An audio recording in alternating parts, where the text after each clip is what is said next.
மாற்றி போயிடலாமா?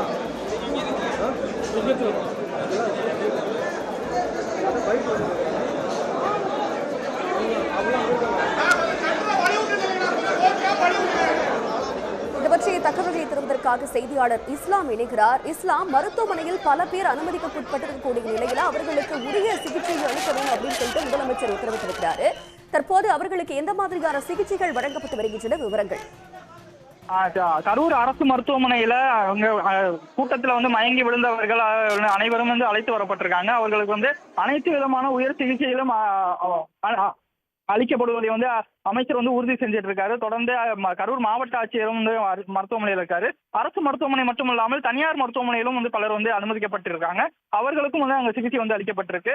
எந்த விதத்திலும் சிகிச்சையில் எந்தவித தொய்வும் ஏற்பட்டு விடக்கூடாது. இரவு நேரம் என்பதால் அனைத்து மருத்துவர்களும் இருந்து அவர்கள் முழுமையான அவர்களுக்கான சிகிச்சைகள் அளிக்க வேண்டும் என்பதில் அரசு தீவிர கவனம் செலுத்தி வருகிறது. திருச்சியிலிருந்து பள்ளிக்கல்வித்துறை அமைச்சர் அன்பில் மகேஷ் பொய்யாமொழியும் கரூருக்கு விரைந்திருக்காரு.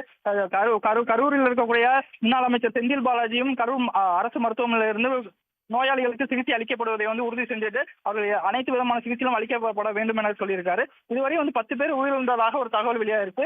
மேலும் ஒரு 30க்கும் மேற்பட்டோர் தீவிர சிகிச்சையில் அனுமதிக்கப்பட்டிருப்பதாக ஒரு தகவல் வெளியாயிருக்கு. தொடர்ந்து அவர்கள் அனைத்து சிகிச்சைகளும் தீவிரமாக அளிக்க வேண்டும் என்பதில் அரசு தீவிர கவனம் செலுத்தி வருது. தற்போது வரை 30க்கும் மேற்பட்டவர்கள் மருத்துவமனையில் அனுமதிக்கப்பட்டிருக்கக்கூடிய நிலையில தொடர்ந்து மயக்கமடைந்த தொண்டர்கள் மருத்துவமனைக்கு அழைத்து வரப்பட்டுக் கொண்டிருக்கிறார்களா இஸ்லாம்? ஆமா, தொடர்ச்சியாக அந்த வேலுசாமிபுரத்துல பிரச்சார கூட்டத்துல பலர் மயக்கம் அடைந்தாங்க. விஜய் பேசிக் கொண்டிருக்கும் பொழுதும் சரி, அதற்கு முன்பாகவும் சரி இந்த காலை முதல் வெயிலின் தாக்கத்துல பாதிக்கப்பட்டவர்கள் மயக்கம் அடைந்திருந்தாங்க. தொடர்ந்து விஜய் வரக்கூடிய நேரத்துல கூட்ட நெரிசல் கடுமையா ஏற்பட்டுச்சு. அந்த கூட்ட நெரிசல சிக்கி பலருக்கு மூச்சு திணறல் ஏற்பட்டுச்சு. அந்த நேரத்துல இருந்தே ஆம்புலன்ஸ் தொடர்ச்சியாக மருத்துவமனைக்கு கொண்டிருந்தது. விஜய் சென்ற பின்பும் கடுமையான கூட்ட நெரிசல் அங்கு ஏற்பட்டு அங்கு மயக்கம் அடைந்தவர்கள் அந்த கூட்ட நெரிசல்லாம் காயமடைந்தவர்கள் அனைவருமே ஆம்புலன்ஸ்கள் மூலம் தனியார் மருத்துவமனைக்கும் கரூர் அரசு மருத்துவமனைக்கும் அனுப்பி வைக்கப்பட்டிருக்காங்க. தொடர்ந்து அந்த பகுதியிலிருந்து ஆம்புலன்ஸ்கள் விரைந்து கொண்டிருக்கு. யாருக்கும் வித பாதிப்பும் இனி எந்த வித பாதிப்பும் ஏற்படக்கூடாது. மூச்சு திணறல பாதிக்கப்பட்டவர்களுக்கு தீவிர சிகிச்சை அளிக்க வேண்டும் என்பதில் தீவிர கவனம் செலுத்தி வருது. அந்த வகையில அரசு மருத்துவமனையிலே உயர் சிகிச்சை அளிப்பதற்கான உத்தரவு பிறப்பிக்கப்பட்டிருக்கு. தனியார் மருத்துவர்களும் சிலர் அனுமதிக்கப்பட்டிருக்காங்க. அவர்களுக்கும் தீவிர சிகிச்சை அளிக்க வேண்டும் என அரசு உத்தரவிட்டு அங்கும் அவர்களுக்கான சிகிச்சை அளிக்கப்பட்டு இருக்கு.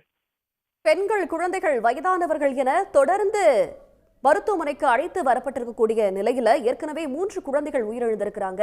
தற்போது சிகிச்சை பெற்று வரக்கூடியவர்களையும் குழந்தைகள் உள்ளடங்கி இருக்கிறார்களா? பெண்கள், வயதானவர்களும் உள்ளடங்கி இருக்கிறார்களா?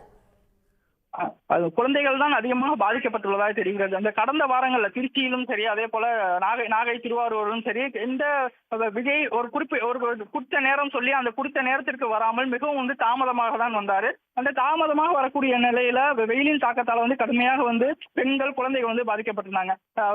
குழந்தைகளை அழைத்து வர வேண்டாம் என அறிவிப்பு வெளியிடப்பட்டாலும் கூட பலர் குழந்தைகளை அழைத்து அவர்கள் நீண்ட நேரமாக காத்திருக்கக்கூடிய நிலை நம்மால பார்க்க முடியுது. இந்த நிலையில தான் அவர்கள் இந்த சிகிச்சை அளிக்கப்பட்டு வரதிலே பல குழந்தைகள் இருப்பதாக நமக்கு தகவல் இருக்கு. ஏற்கனவே இந்த உயிரிழந்ததுல ஒரு 10 பேர்ல 3 பேர் குழந்தைகள் என்பது ஒரு அதிர்ச்சிகரமான செய்தியா வந்திருக்கக்கூடிய நிலையில மேலும் சிலர் தனியார் மருத்துவமனைகளிலும் அரசு மருத்துவமனைகளிலும் குழந்தைகள், பெண்கள் சிகிச்சை பெற்றுட்டு வரக்கூடிய தகவல் நமக்கு கிடைச்சிருக்கு. ஒரு முழுமையான தகவல் இன்னும் சற்று நேரத்தில் தெரிய வரும். எவ்வளவு பேர் சிகிச்சையில் இருக்காங்க. ஏன்னால் தொடர்ச்சியாக அந்த பிரச்சாரம் நடைபெற்ற பகுதியிலிருந்து அவர்கள் அரசு மருத்துவமனைக்கு சிகிச்சைக்காக அழைத்து வரப்பட்டு இருக்காங்க. அதனால எவ்வளவு பேர் சிகிச்சையில் இருக்கிறார்கள், எவ்வளவு பேர் உயிரிழந்துள்ளார்கள், அதில் குழந்தைகள் எவ்வளவு பேர், பெண்கள் எவ்வளவு பேர் என்கிற விவரம் இன்னும் சற்று நேரத்தில் வெளியாகிறது. தங்களோட தற்போது விவரங்களுக்கு நன்றி இஸ்லாம். கூடுதல் விவரங்களுக்கு இணைந்திருங்கள். மேலதிக விவரங்களோடு செய்தியாளர் குணசேகரன் இணைக்கிறார். குணசேகரன், கரூர் மருத்துவமனையில தற்போது எந்த மாதிரியான சூழ்நிலை நிலவுகிறது? கள விவரங்கள். நிச்சயமாக இந்த தாவேகாவுடைய பிரச்சார கூட்டத்தில் தற்பொழுது இந்த ஒரு அசம்பாவிதம் நிகழ்ந்திருப்பது ஒரு பேரதிர்ச்சியை ஏற்படுத்தி இருக்கிறது. ஒரு பதற்றமான சூழல் தான் தற்பொழுது இங்கே நிலவிக் கொண்டிருக்கின்றது. மயக்கமடைந்து உயிரிழந்தவர்களுடைய சடலங்கள் அரசு மருத்துவமனையில் வைக்கப்பட்டிருக்கக்கூடிய சூழ்நிலையில் எஞ்சிய மயக்க நிலையில் இருக்கக்கூடிய நபர்களுக்கு அவர்களை காப்பாற்றுவதற்கான ஒரு தீவிர சிகிச்சை என்பது தற்பொழுது அளிக்கப்பட்டு வருகிறது. உடனடியாக இங்கிருந்து மீட்கப்பட்ட அனைவருமே அழைத்து வரப்பட்டு அவர்கள் மயக்க நிலையில், அதாவது சுய நினைவு இல்லாமல் மூர்ச்சையாகி கிடந்த அவர்களுக்கு அவர்களுடைய உயிரை காப்பாற்றுவதற்காக இங்கு இருக்கக்கூடிய அரசு மருத்துவர்கள் குழுவினர் தற்பொழுது போராடி வருகிறார்கள். இந்த சம்பவம் கிடைத்தவுடன் உடனடியாக முதலமைச்சரும் மாவட்ட ஆட்சியருடன் பேசி அவர்களுக்கு உரிய சிகிச்சை அளிப்பதற்கும் ஒரு விரிவான ஏற்பாடுகளை செய்வதற்கும் அவர் அறிவுறுத்தல்களை வழங்கி இருக்கின்றார். இந்த அறிவுறுத்தலின் அடிப்படையில் தற்பொழுது அந்த தீவிர சிகிச்சை என்பது தற்பொழுது அளிக்கப்பட்டு வருகிறது. 10 பேர் உயிரிழந்திருப்பதாக அதிகாரப்பூர்வமாக அறிவிக்கப்பட்டிருக்கக்கூடிய சூழ்நிலையில் மேலும் சிலர் உயிரிழந்திருக்கலாம் என்ற தகவல் வெளியாகி இருக்கின்றன. இன்னும் அது அதிகாரப்பூர்வமாக அறிவிக்கப்படவில்லை. அதே போன்று இன்னும் பலருடைய நிலை இன்னும் கவலை இருக்கிறது. ஆகையினால் இது நிச்சயமாக இந்த உயிரிழப்பு இன்னும் அதிகரிப்பதற்கான வாய்ப்புகள் இருப்பதாகத்தான் ஒரு அச்சம் ஏற்பட்டிருக்கின்றது.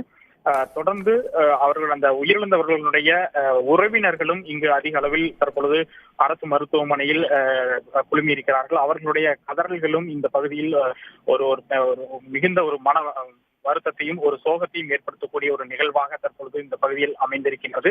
இது மட்டும் இல்லாமல் உயிருக்கு போராடி கொண்டிருக்கக்கூடியவர்களை காப்பாற்றுவதற்கான ஒரு முயற்சி ஒரு பக்கம் மருத்துவர்கள் குழுவினர் எடுத்துக் கொண்டிருக்கக்கூடிய சூழ்நிலையில் அவர்களுடைய உறவினர்களும் தங்களது உறவினர்களை அதாவது கவலைக்கிடமாக இருப்பவர்களை காண்பதற்காக இந்த மருத்துவமனையை நோக்கி அவர்களும் விரைந்து வந்த வண்ணம் இருக்கிறார்கள். அவர்களையும் ஆசுவாசப்படுத்தி அவர்கள் மருத்துவர் குழுவினரும் சிகிச்சை அளித்து வரக்கூடிய விவரங்களையும் அவர்களுக்கு எடுத்து கூறி வரக்கூடிய அந்த ஒரு சூழல் என்பதும் தற்பொழுது வரைக்கும் நிலவிக் கொண்டிருக்கின்றது. இந்த கூட்ட நெரிசலில் சிக்கி இவ்வளவு பெரிய ஒரு அசம்பாவிதம் நிகழ்ந்திருக்கக்கூடிய சூழ்நிலையில் ஒரு பேரதிர்ச்சியான ஒரு நிலையும் ஒரு பதற்றமான சூழலும் தான் இந்த பகுதியில் நிலவிக் கொண்டிருக்கிறது. குணசேகரன், மயக்கமடைந்தவர்களை மிக விரைவாக மருத்துவமனைக்கு கொண்டு வரும் விதமாக அரசு தரப்பில் செய்யப்பட்டிருக்கும் ஏற்பாடுகள் என்னென்ன, அது பற்றிய தகவல்களையும் பதிவு செய்யுங்க. நிச்சயமாக இந்த சம்பவம் நிகழ்ந்த உடனாக அங்கு மருத்துவமனையிலிருந்து ஆம்புலன்ஸ்களை விரைந்து அனுப்புவதற்கும் அங்கிருந்து மயக்கமடைந்து மூர்ச்சையாக கிடப்பவர்களை மீட்பதற்கான ஒரு நடவடிக்கையும் உடனடியாக மேற்கொள்வதற்கான நடவடிக்கைகள் மேற்கொள்ளப்பட்டது. குறிப்பாக அது இந்த வேலுசாமிபுரம் என்பது கரூரில் இருந்து இந்த புற நகரில் அமைந்திருக்கின்றது. குறிப்பாக கரூரில் இருந்து ஈரோடு செல்லக்கூடிய அந்த வழித்தடத்தில் அமைந்திருக்கிறது. சுமார் மருத்துவமனைக்கும் அந்த சம்பவம் நிகழ்ந்த இடத்திற்குமே ஒரு 10 கிலோமீட்டருக்கும் மேலான அந்த தொலைவு என்பது இருக்கக்கூடிய நிலையில் அந்த பகுதியில் இந்த அசம்பாவிதம் நிகழ்ந்த உடனடியாக அந்த மற்ற போக்குவரத்து எல்லாமே மாற்று வழி பாதையில் திருப்பி விடப்பட்டு அங்கு இருக்கக்கூடியவர்களை முழுமையாக மீட்பதற்கான அந்த நடவடிக்கை என்பது முழு முயற்சியில் மேற்கொள்ளப்பட்டது. அடுத்தடுத்து ஆம்புலன்ஸ் வாகனங்கள், அவசர ஊர்தி வாகனங்கள் அந்த சம்பவ இடத்திற்கு வந்து அங்கிருந்தவர்களை வாகனங்களில் ஏற்றி அந்த மருத்துவமனை குழுவினர் ஆம்புலன்ஸ்லேயே அவர்களுக்கு முதலுதவி சிகிச்சைகளை அளித்தனர். அதற்கு பிறகு அந்த மருத்துவமனைக்கும் அழைத்துச் செல்லப்பட்டு தற்பொழுது அங்கு அந்த தீவிர சிகிச்சை என்பதும் தொடர்ச்சியாக அளிக்கப்பட்டு வருகிறது. கரூர் அரசு மருத்துவக் கல்லூரி மருத்துவமனையில் தற்பொழுது பணியில் இருக்கக்கூடிய மருத்துவர்கள் மட்டுமல்லாமல் பணியை முடித்து சென்ற மருத்துவர்கள் மற்றும் வெளியில் இருக்கக்கூடிய மருத்துவர்கள் அனைவருமே உடனடியாக பணிக்கு திரும்பவும் அறிவுறுத்தல்கள் வழங்கப்பட்டு அந்த மருத்துவ குழுவினரும் தற்பொழுது வந்து அவர்களுக்கு அந்த சிகிச்சை அளிக்கக்கூடிய அந்த சூழல் மருத்துவ சிகிச்சை என்பது தீவிரப்படுத்தப்பட்டு வருகிறது.